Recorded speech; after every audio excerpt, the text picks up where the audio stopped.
दोस्तों, इस्लाम में जानवर को हलाल करके ही खाने का हुक्म क्यों है और झटके से काट कर खाने से क्या नुकसान होता है? तो इस्लाम में जानवरों को दो कैटेगरी में डिवाइड किया गया है, हलाल और हराम। लेकिन इस्लाम में सिर्फ हलाल जानवरों को ही खाने की इजाजत है। साथ ही ये भी डिपेंड करता है कि जानवर को किस तरीके से काटा गया है। अगर जानवर को ज़िबा किया गया है तो वो हलाल है, और अगर झटके से काटा गया है तो उसको हराम माना जाता है। दरअसल साइंस के मुताबिक जब किसी जानवर को झटके से काटा जाता है तो जानवर का सारा खून बाहर नहीं निकल पाता, जिससे खून में मौजूद नेगेटिव सेल्स अंदर ही रह जाती है। लेकिन वहीं जब जानवर को हलाल किया जाता है तो सबसे पहले जानवर के एयर पाइप और नर्व्स को काटा जाता है, जिससे सारा खून बाहर निकल जाता है और बीमारी का खतरा भी नहीं रहता।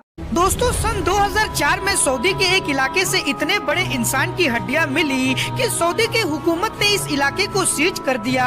सन 2004 में सऊदी के इलाके रब्बुल गनी में ऑयल के खोज के लिए खुदाई की जा रही थी कि तभी वहां काम करने वालों को जमीन के अंदर एक बहुत बड़े इंसान का कंकाल नजर आया।